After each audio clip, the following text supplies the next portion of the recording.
Actually देखो अभिजीत, मुझ पे भरोसा रखो। बताओ मुझे, वरना मैं तुम्हारा इलाज कैसे करूंगी? ये बात मैंने किसी को बताई नहीं अभी तक। मैं सपने में अपने आप को देखता हूँ। मैं देखता हूँ कि मैं किसी का खून कर रहा हूँ।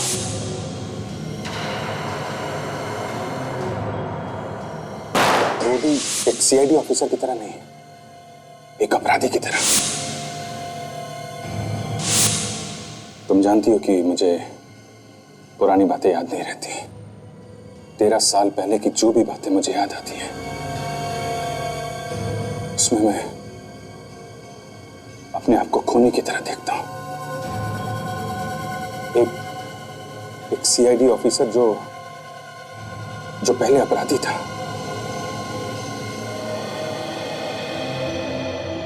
ओके, तो ये बात है। फिक्र मत करो, सब कुछ ठीक हो जाएगा। मैं तुम्हारे साथ हूं। मुझे अपना दोस्त समझो।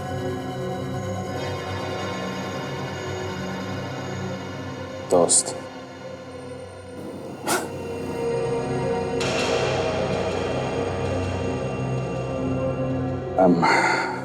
I'm sorry माया, पर इस शब्द से नफरत हो गई है मुझे। जिसको मैंने अपना दोस्त समझा, उसी ने मेरे पीठ पे छुरा भोंका है, धोखा दिया है मुझे।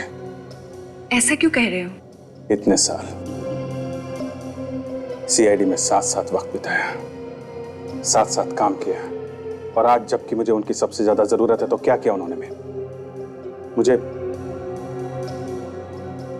बाहर फेंक दिया, निकाल दिया मुझे। इस दुनिया में कोई किसी का दोस्त नहीं है माया। I'm very sorry। मतलब दवाई अपना काम कर रही है। अब ये अभिजीत अपने दोस्तों पर तो क्या, दया और एसीपी पर भी भरोसा नहीं करता। वाह। I'm sorry। मैं तुम्हें अपनी परेशानियां बताने लगा। I'm very sorry।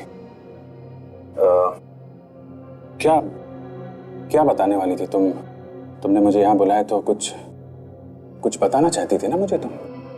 हाँ, एक्चुअली एक आदमी है जो आपसे मिलना चाहते हैं, और ये सब सुनने के बाद मुझे भी लगता है कि आपको उससे मिलना चाहिए।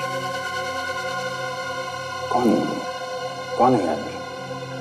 है कोई जो इस वक्त आपकी मदद कर सकता है। My God।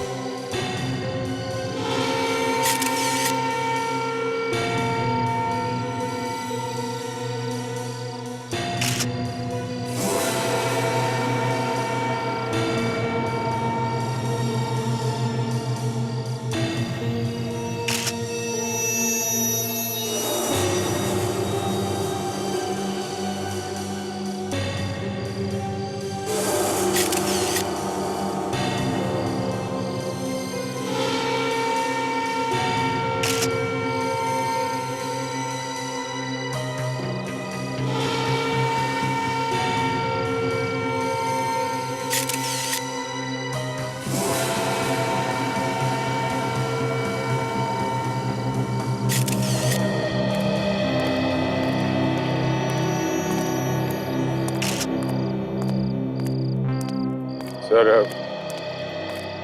शरीर अभी भी गर्म है। शायद थोड़ी देर पहले मौत हुई है, और उसके गर्दन पे रस्सी का निशान है। लगता है गला घोट के मारा गया, और इसके पास कोई ऐसी चीज है नहीं जिससे पता चल सके कि यह है कौन। वैसे अभिजीत, तुम तो जानते नहीं हो ना इस आदमी को? मैंने आपसे पहले भी कहा ना सर कि मैंने पहली बार देखा इस आदमी को। हाँ, पहली बार देखा है, वो भी उसकी लाश को, है ना? जी। और वो भी तुम्हारी ही गाड़ी।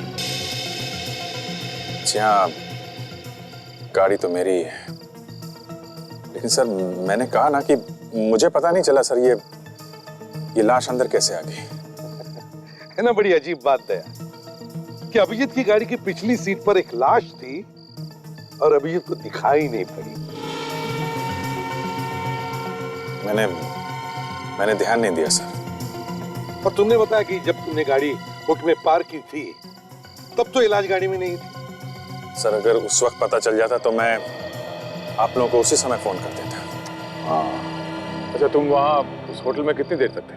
हम लोग रात 11:30 से करीब 1:30 बजे तक थे। 11:30 बजे से 1:30 बजे तक। वैसे अभिजीत तुम रात के 11 बजे से 1:30 बजे तक क्या करने गए थे? डिनर करने गए थे सर। मैंने बताया ना, मैं इनके साथ था सर। अरे हाँ, तो मैं भूल ही गया था। ये तुम्हारी नई दोस्त है ना माया? वैसे अब तो भी बताया नहीं इनके बारे में। सर ये नई दोस्त है या पुरानी, इससे आप लोगों को कुछ नहीं लेना देना है। लेना देना है अभिजीत, अब क्या करें, लेना देना है। क्योंकि जब ये लाश तुम्हारी गाड़ी में मिली तब ये तुम्हारे साथ में थी गाड़ी में। और अजीब बात यह कि इसने भी लाश को नहीं देखा। सर आप इसको बीच में मत घसीटिए। मैं आपको बता रहा हूँ ना, लाश के बारे में जो कुछ मालूम है मैं आपको बता रहा हूँ। अभिजीत एक मिनट, एक मिनट। अगर तुम लाश के बारे में सब कुछ बता रहे हो तो ये बताओ कि ये लाश तुम्हारे बंद गाड़ी में आई कहां से और कैसे? सर वो हो सकता है कि गलती से कार खुली रह गई हो और किसी ने लाश उसमें रख दी। अरे अभिजीत, तुम तो एक सीआईडी ऑफिसर रह चुके हो और इतनी बड़ी गलती? उसका तुम पता लगा ही लेंगे। लाश को फॉरेंसिक लैब भेज दो, हम ब्लूनी इंटरनेशनल होटल चलते हैं। Yes sir.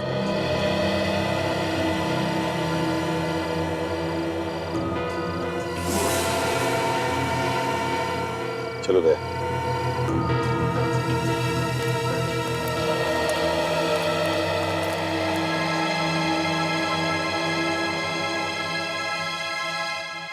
फोटो को ध्यान से देखिए। बताइए इस आदमी को आपने कहीं देखा है? आप में से किसी ने? ध्यान से देखिए। नहीं सर। आपने देखा है? आपने? मैनेजर साहब आप बताइए, आपने देखा है इस आदमी को? जी नहीं, मैंने इसे कभी नहीं देखा सर। सर आपको कोई गलतफहमी हो रही है। देखिए हमारे होटल में ये खून खराबे जैसी उल्टी सीधी हरकतें नहीं होती। यहाँ सिर्फ शरीफ लोग ही आते हैं। क्या शरीफ लोग गलतियां नहीं करते? मान लिया कि तुम जानते नहीं हो इस आदमी को, देखा तो होगा। सर मैंने कहा ना सर, ये आदमी हमारे होटल में कभी आया ही नहीं। इस आदमी का खून होकर सिर्फ 3-4 घंटे हुए हैं। उसके बाद उसकी लाश को आपके होटल में पार्किंग लॉट में एक खड़ी गाड़ी में डाला गया, समझे?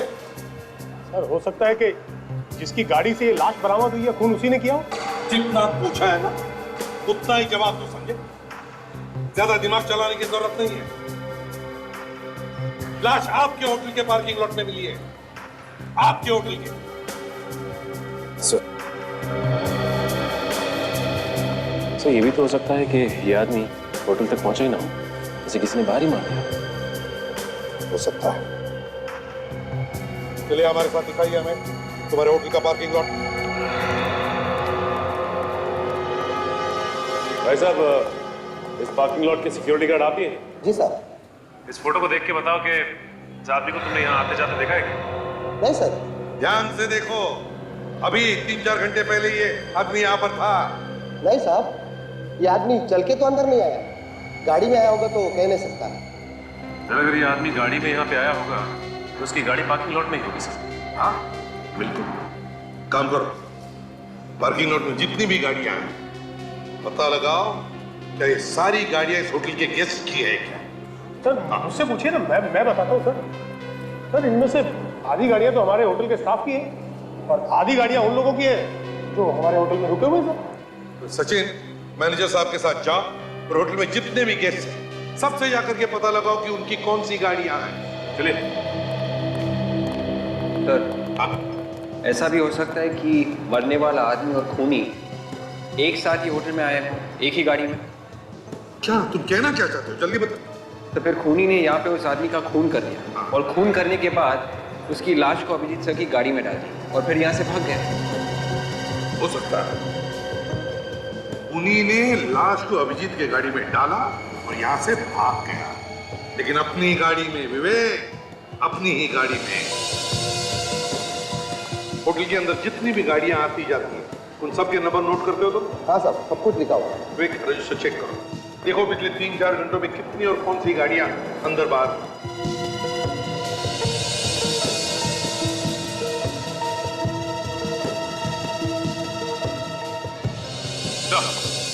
हाँ सचिन, जब पार्किंग लॉट में जितनी भी गाड़ियां हैं उनके बारे में पता किया सर। कोई भी गाड़ी ऐसी नहीं है जो लावारिस हो सके। कोई भी गाड़ी लावारिस नहीं। तो ये बात थोड़ी अजीब है सर। ये गाड़ी ZZAAT 409 9:55 को होटल से बाहर गई है, मगर होटल के अंदर कितने बजे आई है ये लिखा ही नहीं। इधर आओ। गाड़ी का बाहर जाने का टाइम लिखा है मगर अंदर आने का क्यों नहीं? इसका एक ही मतलब हो सकता है कि तुम ड्यूटी पर नहीं थे। नहीं साहब, ऐसा नहीं हो सकता। तो फिर ये कैसे हुआ? जब से मैं ड्यूटी पे आया हूँ तब से लेकर अब तक एक पल के लिए भी नहीं लाऊं साहब, कसम से। सर इतना ही नहीं, वही गाड़ी लिए ZZAAT 409 दोबारा होटल में आई 12:10 को और 1:05 को होटल से बाहर निकली। सर एक मिनट, ZZ8K M527 ये 8:25 में पार्किंग लॉट में आई, लेकिन सर ये गाड़ी पार्किंग लॉट से बाहर गई नहीं और ये गाड़ी तो पार्किंग लॉट में है भी नहीं सर। है ना कमाल की बात। एक गाड़ी ZZAAT 409 पार्किंग लॉट में एक बार अंदर आती है मगर 2 बार बाहर जाती है। ये लीजिए, ये दवाई ले लीजिए, ठीक हो जाएगा।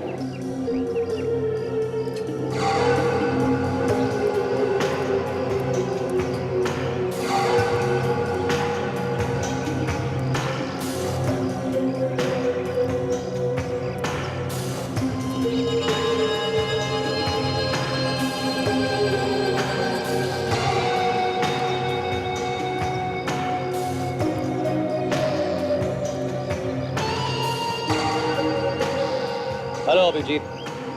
हेलो, कौन हो तुम?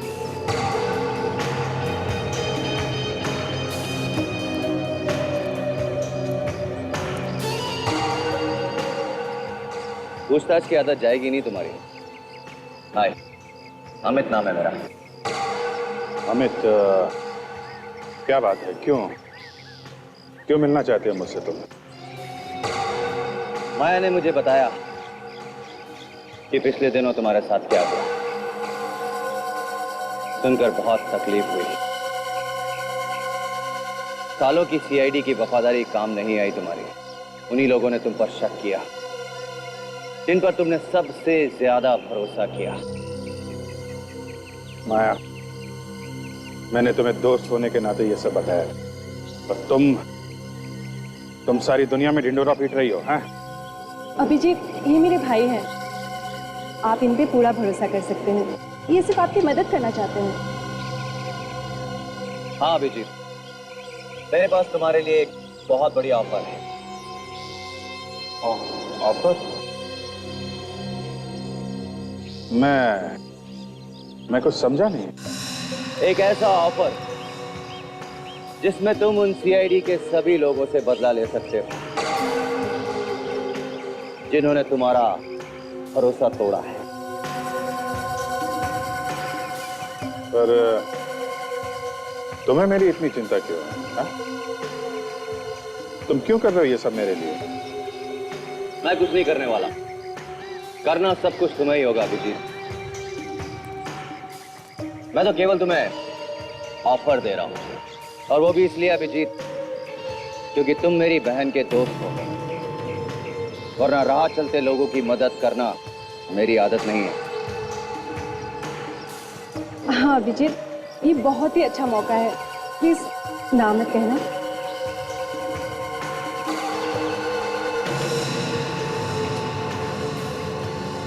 नहीं मतलब इतना बड़ा डिसीजन मुझे सोचने के लिए थोड़ा वक्त चाहिए। मैं ये फैसला अभी नहीं कर सकता। देखो अभिजीत, मेरे पास फालतू वक्त नहीं है। तुम्हारे पास आज का दिन है, जितना सोचना है सोच लो।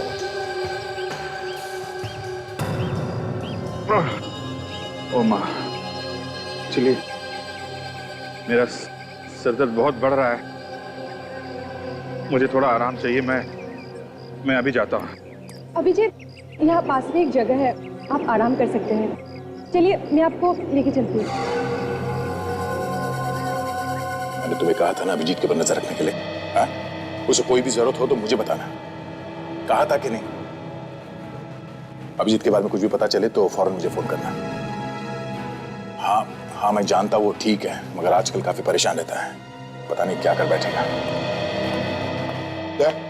मैं तुम्हें बाद में फोन करता हूँ। क्या हुआ, क्या पता चला? नहीं सर, खोए हुए लोगों की लिस्ट में तो नहीं है। सर मैंने पुलिस स्टेशन से पता कर लिया। इन 24 घंटों के अंदर किसी के भी लापता होने की कोई रिपोर्ट नहीं निकलेगी। और सर हमारे रिकॉर्ड के सारे क्रिमिनल्स के साथ उसके उंगलियों के निशान मिलाकर देखें, ये उसमें भी नहीं है सर। नहीं है। ये है कौन? सर, आरटीओ से आ रहा हूँ सर। दोनों गाड़ियों के रजिस्ट्रेशन नंबर के बारे में पता लग गया। जो गाड़ी होटल में एक बार अंदर आई थी और 2 बार बाहर गई थी, उसकी नंबर प्लेट नकली है सर। ऐसा कोई रजिस्ट्रेशन है ही नहीं। नकली नंबर प्लेट? और वो दूसरी गाड़ी जो अंदर आने के बाद बाहर गई नहीं? दूसरी गाड़ी एक कार रेंटल कंपनी की गाड़ी है sir, A to Z agency. ये लोग किराए पे कार देते हैं। किराए पर ली हुई गाड़ी, A to Z car rental agency. ZZ8KM527 number की गाड़ी किसने आपके यहाँ से किराए पर ली थी? जी सर, किराए पर तो जरूर दी गई थी, पर वो कार तो वापस आ चुकी है। वापस आ गई? कब? सर आज सुबह ही। कौन वापस लेकर आया था गाड़ी? सर पता नहीं, जब सुबह मैं यहाँ पर आई तो ये गाड़ी पहले से ही यहीं पे थी और इसकी चाबी भी इसके अंदर ही लगी हुई थी। ये कैसे हो सकता है? तो किसी को बिना बताए कोई गाड़ी छोड़ के कैसे जा सकता है? हो सकता है आपका ड्राइवर छोड़कर गया होगा। नहीं सर, इस गाड़ी के साथ कोई ड्राइवर नहीं था और ये हमारे किसी रेगुलर कस्टमर ने मंगवाई थी। रेगुलर कस्टमर ने? है कौन ये रेगुलर कस्टमर? एक सेकंड सर, मैं चेक करके बताती हूँ। जल्दी।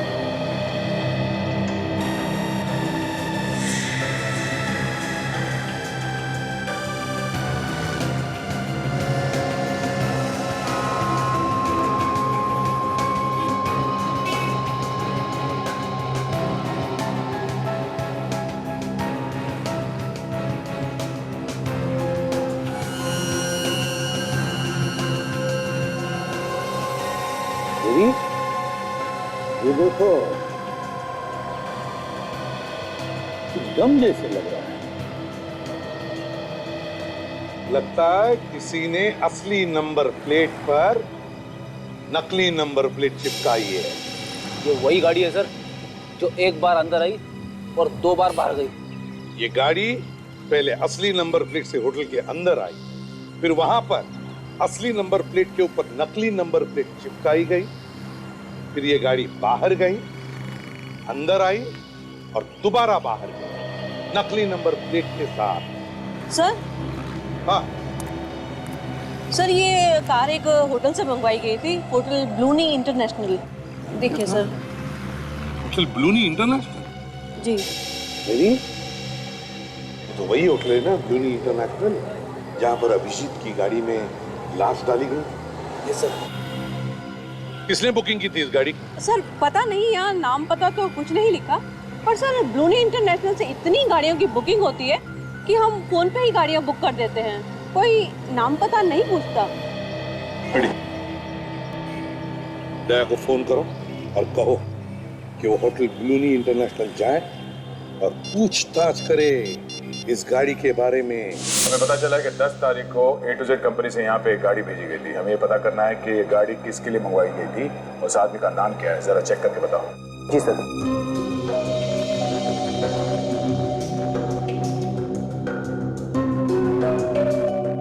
10 तारीख को नहीं सर।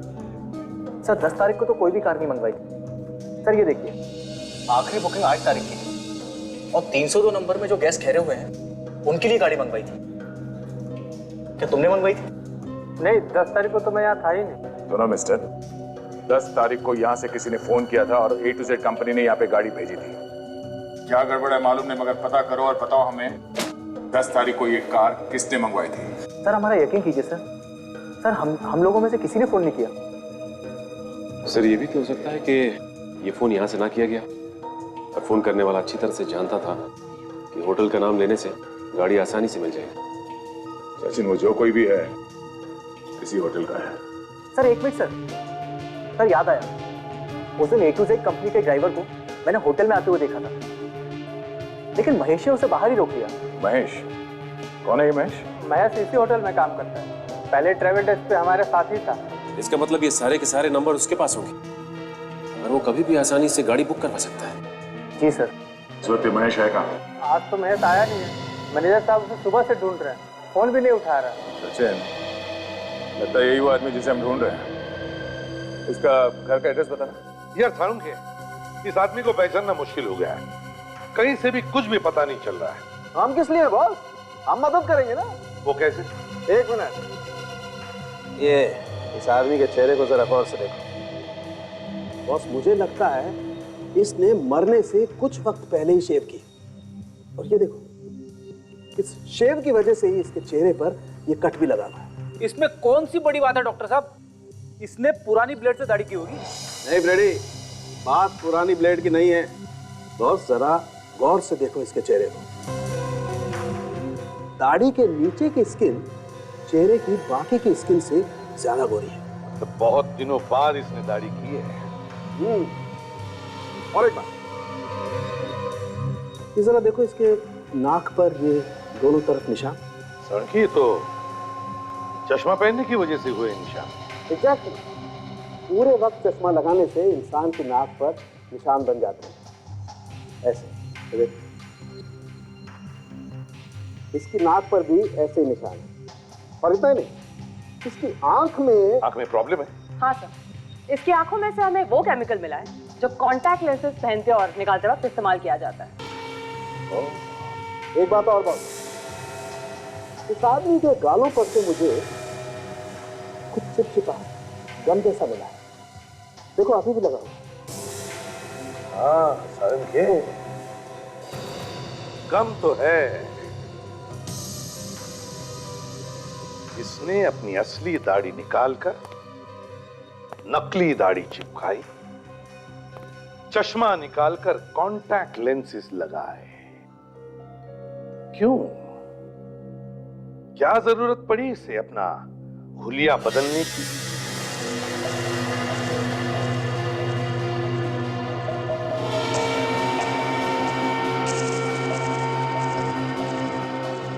पूरा घर उलट पुलट कर दिया। लगता है कोई कुछ ढूंढ रहा था यहाँ पे। हाँ सर, महेश भी दिखाई नहीं दे रहा था। कहीं उसे कुछ हो तो नहीं गया? या तो उसे कुछ हो गया या फिर वो घर छोड़ के भाग गया।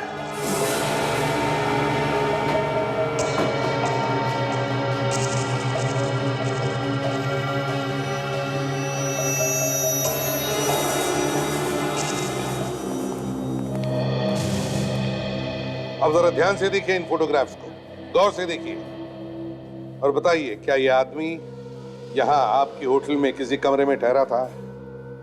देखिए जरा ध्यान से। हाँ सर, मैंने इसे यहाँ देखा है। हाँ सर, मैंने भी देखा है। देखा है तो फिर जल्दी बताओ, कौन से कमरे में ठहरा था ये? सर मुझे नहीं लगता ये यहाँ होटल में ठहरा हुआ था। मैंने इसे लॉबी में घूमते हुए देखा है। पूरे यकीन के साथ कह सकती हो? हाँ सर, क्योंकि इसने यहाँ पर कोई भी कमरा बुक नहीं करवाया था। क्या फिर और कुछ याद आता है इस आदमी के बारे में? इसने रिसेप्शन से फोन किया था। किसे फोन किया था? आई थिंक वो अखाज एयरलाइंस ने फोन किया था। क्या बात कर रहा था वो, कुछ सुना तुम? सर ये पूछ रहा था कि 4:30 बजे की दिल्ली की फ्लाइट टाइम पर है या नहीं। दिल्ली की 4:30 बजे की फ्लाइट टाइम पर है क्या नहीं? Akaj Airlines।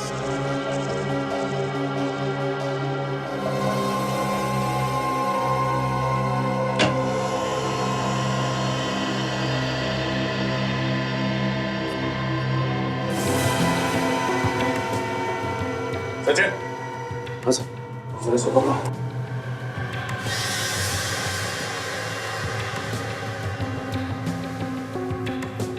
समझ चुका है सर।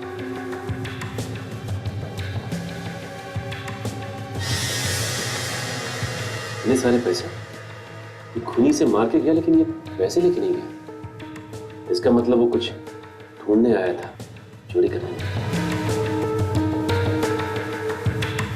ये देखिए, इसका लाइसेंस है, ये महेश ही है। तो वो ढूंढने क्या आया होगा यहाँ पे? तो हो सकता है महेश ने जो छुपाया हो वो खूनी को मिला ही ना हो। एक काम करते हैं, हम भी इस घर की तलाशी लेते हैं, शायद हमें वो चीज मिल जाए जो उस खूनी को नहीं मिली।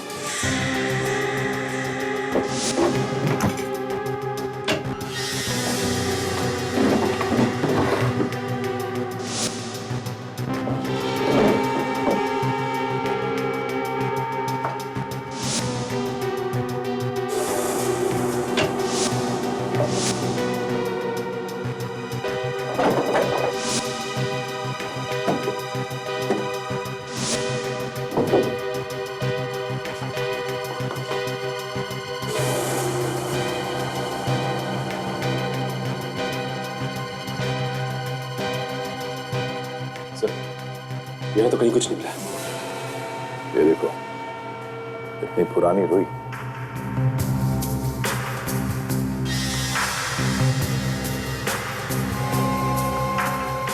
ये देखिए, गद्दे का ये वाला पार्ट अलग धागे से सिला गया।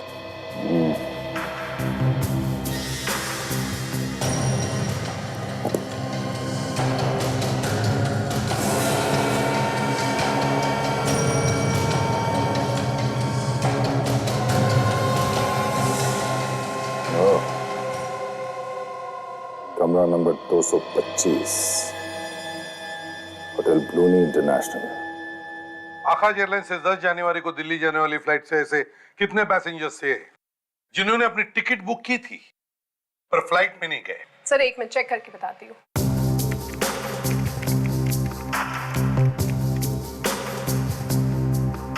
सर 7 पैसेंजर्स ऐसे हैं जिनकी सीट्स तो कंफर्म थी पर वो आए नहीं। तो क्या उन 7 पैसेंजर्स ने अपने पैसे वापस मांगे? नहीं सर, सिर्फ 4 लोग ऐसे थे जिन्होंने पैसे वापस मांगे और फ्लाइट से थोड़ी ही देर पहले अपनी टिकट्स कैंसिल करवा दी। और बाकी 3 उन्होंने क्या किया? सर उनमें से 2 लोगों ने अगली फ्लाइट में टिकट बुकिंग करवा ली। इस एक ने क्या किया?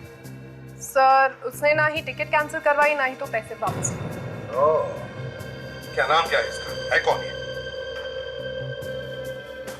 सर मिस्टर कुमार है कोई, उनका पासपोर्ट नंबर लिखा है। सर वो यहाँ के नहीं नायरोबी से आए हैं। मतलब एनआरआई था? कुछ लिखा है उसके बारे में?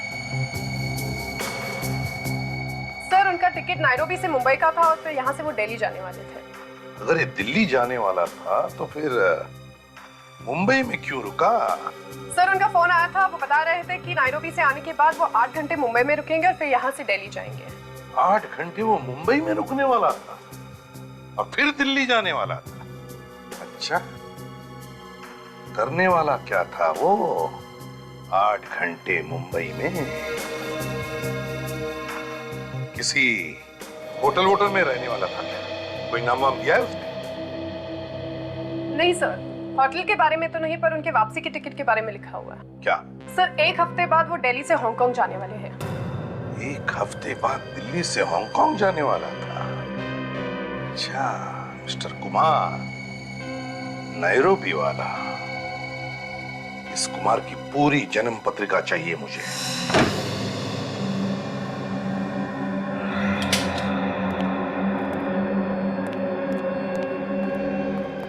तेरी चाबी महेश के घर से मिली है तो जरूर कुछ ना कुछ गड़बड़ होगा। देखते हैं ऐसा क्या है इस कमरे में जिसकी वजह से महेश ने अपनी जान दे दी।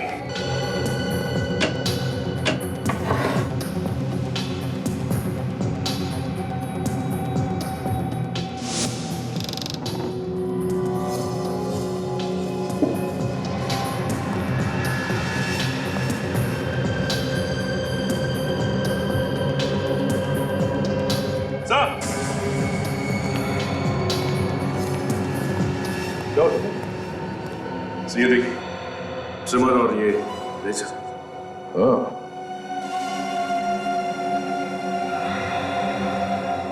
मतलब यहाँ पे कोई तो था जिसने शेविंग भी की है और ये ट्रिमर भी इस्तेमाल किया है। आप तो कह रहे थे कि यहाँ पे ये कमरा किसी को दिया नहीं गया। हाँ, ये क्या है?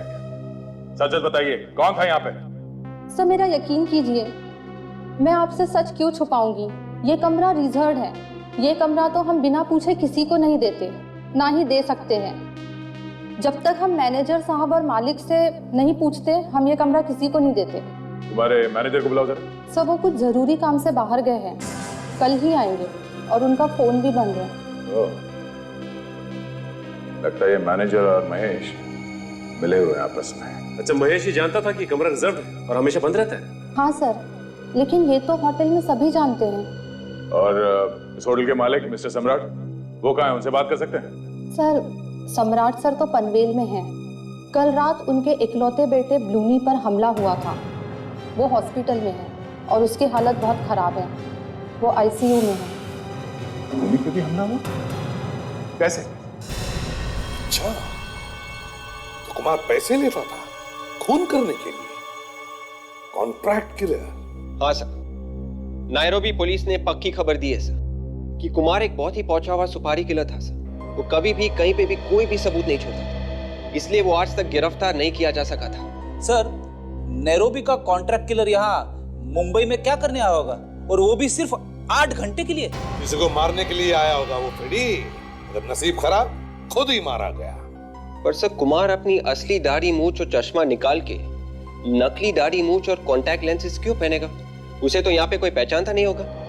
विवेक, उसने अपनी दाढ़ी मूछें हटाकर कॉन्टैक्ट लेंस इसलिए लगाया होगा कि खून करते वक्त अगर उसे कोई देख ले तो उसे पहचान न ले उसके असली रूप में। और फिर उसने ये भी प्लान किया होगा कि खून करने के बाद वो दिल्ली चला जाएगा अपने असली रूप में। असली रूप में मतलब नकली दाढ़ी और मूछें लगाकर, चश्मा लगाकर। और फिर ये भी सोचा होगा कि जब 7-8 दिनों बाद उसकी दाढ़ी मूछें उगेगी तो हांगकांग चला जाएगा अपने असली रूप में। इतनी प्लानिंग के साथ आया है तो किसी बड़े काम के लिए आया होगा सर। हाँ, कोई बड़े काम के लिए ही आया होगा वो। पर सर, उस रात तो शहर में ऐसा कोई भी हादसा नहीं हुआ और ना ही किसी बड़े आदमी पर कोई हमला। हो सकता है कुमार अपनी शिकार करने से पहले ही खुद शिकार बन गया। पर सर, ये कुमार किस पर हमला करने वाला था, ये बात अभी तक पता नहीं चली है सर। वो भी पता चल जाएगा विवेक, वो भी पता चल जाएगा। सर, घूम फिर कर हम वहीं पर आ गए हैं। एक इसी चक्कर में एक बात तो पता चली गई सर। क्या पता चल गया? यही कि उस रात एक बड़े आदमी पर हमला तो हुआ था सर, लेकिन मुंबई में नहीं, मुंबई से थोड़ी दूर पनवेल में। पनवेल में? किस पर हुआ हमला? ब्लूनी पर सर। ये होटल ब्लूनी इंटरनेशनल के मालिक सम्राट का बेटा है। Hotel Bluni international? हाँ सर, और ये हमारा नहीं है, आईसीयू में एडमिट है सर, और इसकी हालत काफी नाजुक है। पनवेल में इंटरनेशनल एयरपोर्ट से 1 घंटे की दूरी पर? मतलब कुमार का प्लान था कि खून करके सीधे एयरपोर्ट चले जाए। ये ब्लूनी पनवेल में कर क्या रहा था? पनवेल में कर क्या रहा था? और फिर सब कुछ इस होटल ब्लूनी इंटरनेशनल से ही क्यों जुड़ा हुआ है? हॉस्पिटल में चलना होगा। मेरा बेटा अभी तक होश में नहीं आया है। आप लोग क्या कर रहे हैं डॉक्टर? मिस्टर सम्राट, हम लोग अपनी तरफ से पूरी कोशिश कर रहे हैं डॉक्टर प्रकाश, लेकिन हमें कोई रिस्पांस नहीं मिल रहा है। डॉक्टर, ब्लूनी मेरा इकलौता बेटा है, प्लीज किसी भी कीमत पर बचाइए उसे। देखिए मिस्टर सम्राट, हम लोग जो जो कर सकते हैं वो कर रहे हैं। बी पेशेंस, धीरज रखिए, सब ठीक हो जाएगा। Okay, B patience. डॉक्टर विद्या, गायनेकोलॉजी वार्ड में आपकी सख्त जरूरत है। क्या पता चला मैनेजर के बारे में? सर, अब तक तो कुछ नहीं, लेकिन फ्रेडी और काजल पता लगाने गए हैं सर। डॉक्टर प्रकाश, सम्राट जी, आपकी कैजुअल्टी वार्ड में सख्त जरूरत है। मैं एसीपी प्रद्युमन, सीआईडी से। सीआईडी? जी कहिए। सम्राट जी, हमें पता चला है कि आपके बेटे पर जो हमला हुआ वो किसी ने सुपारी दी थी, कॉन्ट्रैक्ट दिया था आपके बेटे का खून करने के लिए। कॉन्ट्रैक्ट के लिए? जी हाँ, इतना ही नहीं, वो खूनी, वो किलर आप ही के होटल में ठहरा था, कमरा नंबर 225। क्या कह रहे हैं, मुझे कुछ समझ नहीं आ रहा। एक ही आदमी था जो सब समझा सकता था, महेश, और अब उसका भी खून हो गया। महेश का खून हो गया है? जी हाँ, इसका मतलब तो यही है कि कोई और भी है जो इन सब के बारे में जानता है। शायद आपका मैनेजर। मेरा मैनेजर? वो भी लापता है। खैर, सम्राट जी, आपके बेटे ब्लूनी की किसी के साथ कोई दुश्मनी, कोई झगड़ा वगड़ा? नहीं सर, मेरा बेटा तो बहुत ही खुशमिजाज है, उसकी किसी से कोई दुश्मनी नहीं है। तो फिर आपका कोई ऐसा दुश्मन जो आपके बेटे को मार के आपसे बदला लेना चाहता हो? देखिए सर, मैं बिजनेसमैन हूँ, मेरे कई बिजनेस राइवल्स हैं, लेकिन इतनी घटिया हरकत कोई नहीं कर सकता सर, कोई भी नहीं। वैसे ब्लूनी पनवेल क्यों गया था, कुछ पता है आपको? सर, वहां पे वो अपनी एक फ्रेंड आशिया से मिलने गया था। अपनी फ्रेंड आशिया से मिलने? सम्राट सर, आपके बेटे की तबीयत ज्यादा खराब हो गई, डॉक्टर साहब बुला रहे, चलिए। ब्लूनी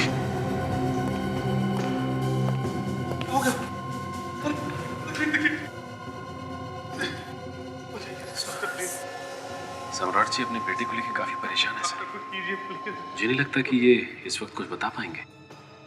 सचिन, इस ब्लूनी पर हमला होते हुए किसी ने तो देखा होगा, किसी ने तो देखा होगा।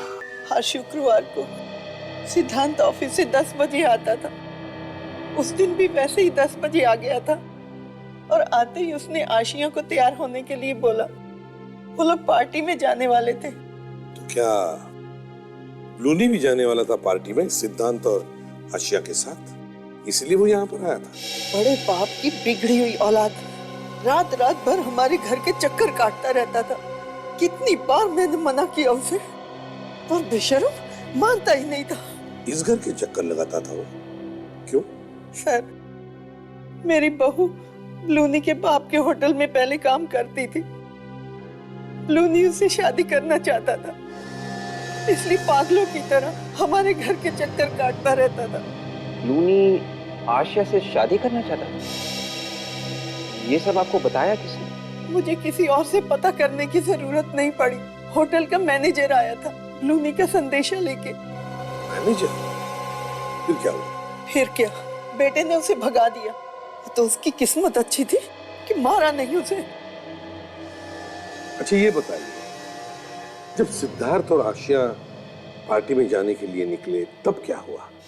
होना क्या था, मैं ऊपर सोने के लिए जा रही थी, इतने में बाहर से कोई आवाज आई। कैसी आवाज? 2 पटाखे फूटने जैसी आवाज। उसके तुरंत बाद एक लड़के की चीखने की आवाज आई। वो ब्लूनी की आवाज थी। मार दूंगा तुझे, मार दूंगा कह के चिल्ला रहा था। और फिर तीसरे पटाखे की आवाज। मतलब 3-3 गोलियां चली उस रात? हाँ। मैं जब दौड़ के नीचे गई तो वहां देखा ब्लूनी खून से लथपथ तड़प रहा था और मेरा बेटा सिद्धांत और बहू दम तोड़ चुके थे। खत्म हो गया था, खत्म हो गया था। अच्छा ये बताइए, जिस आदमी ने गोलियां चलाई थी वो आपको दिखाई नहीं दिया? आपको किस पर शक है? मुझे मालूम है, मुझे मालूम है कौन है वो।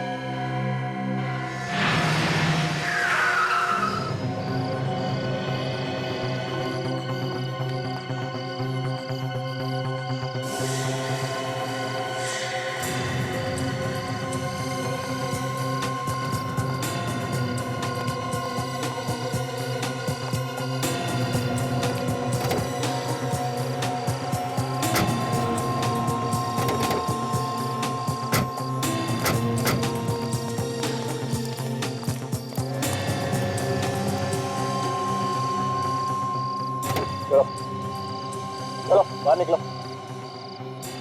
आप लोग चुप।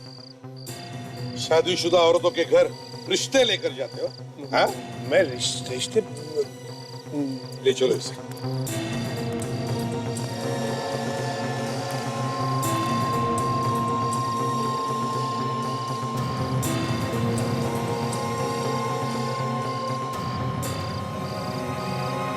तुम्हें क्या लगा तुम बच जाओगे? किया हुआ पाप और बोया हुआ बीज हमेशा फल देकर ही रहता है। मिस्टर सम्राट, करोड़ों के होटल बिजनेस के मालिक, और ऐसी नीच हरकत क्यों किया तुमने? ये सब मैंने अपने बच्चे के लिए की, अपने बेटे ब्लूमी के लिए। उसने आज तक मुझसे जो मांगा वो चीज मैंने उसे लाके दी। लेकिन एक दिन उसने मुझसे कहा कि हमारे एक होटल की रिसेप्शनिस्ट आशिया से उसे प्यार हो गया। मैंने ब्लूनी को बहुत समझाने की कोशिश की, हर तरीके से कोशिश की, लेकिन वो नहीं माना। हार कर मुझे उसकी जिद माननी पड़ी। लेकिन वो लड़की आशिया शादीशुदा थी, इसलिए सबसे पहले मैंने उसे समझाया कि वो अपने हस्बैंड सिद्धांत को तलाक दे दे और मेरे बेटे से शादी कर। एक शादीशुदा लड़की को अपने बेटे से शादी करने के लिए समझाने पहुंच गए तुम। बेशर्मी की भी हद होती है। फिर क्या हुआ बताओ? मैंने आशिया को पैसों का लालच दिया, वो मान गई। लेकिन उसका पति सिद्धांत वो थोड़ा टेढ़ा निकला। वो किसी भी कीमत पर आशिया को तलाक नहीं देना चाहता था। इसलिए मैंने सोचा कि सिद्धांत को ही रास्ते से हटा दिया जाए। और इसीलिए तुमने नैरोबी से कुमार को बुलाया? हाँ, कुमार असली नंबर वाली गाड़ी से होटल में आया। होटल के कमरे में जाके उसने अपनी दाढ़ी मुझ साफ कर ली, और इसी बीच महेश ने नकली नंबर प्लेट उस गाड़ी पर लगा दिया। लेकिन महेश को यह नहीं पता था कि कुमार एक खूनी है। नकली नंबर प्लेट वाली गाड़ी में बैठकर कुमार आशिया के घर की तरफ गया, सिद्धांत का खून करने के लिए ना।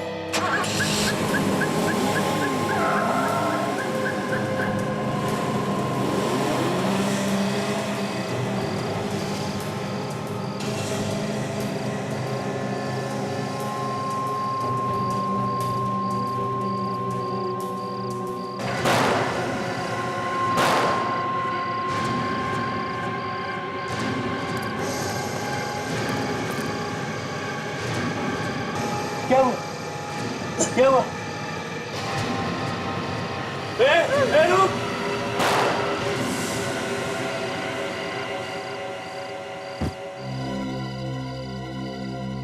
सम्राट जी, जिस बेटे के लिए तुमने ये सब किया, कुमार ने तो उससे भी मार दिया। फिर क्या किया तुमने? मैंने कुमार को उसकी गलती की सजा दी।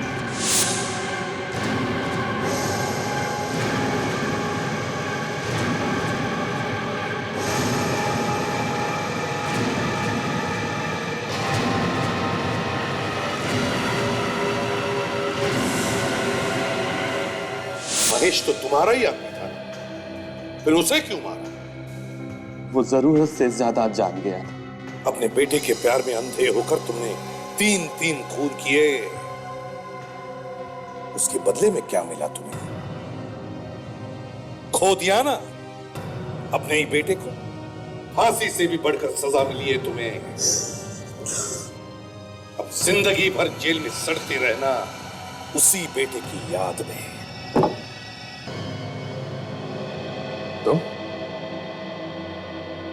तुम यहां क्या कर रहे हो?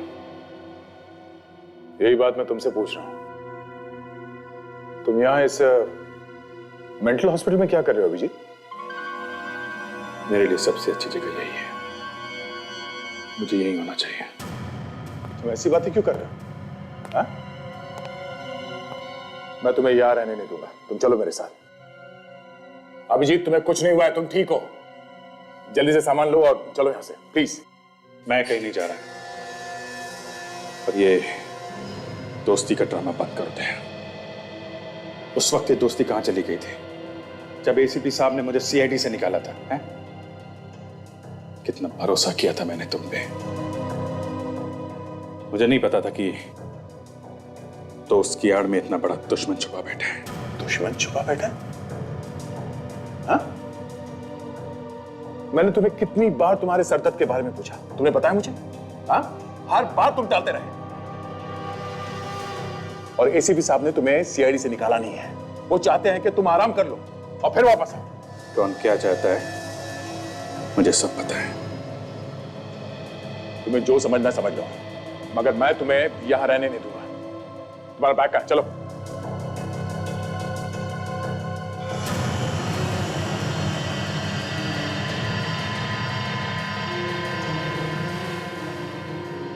मेरी जिंदगी में दखलंदाजी करना बंद करो दया। अपने काम से काम रखो, समझे? चले जाओ यहां से। अभिजीत, मैंने बोला ना, चुपचाप चले जाओ यहां से।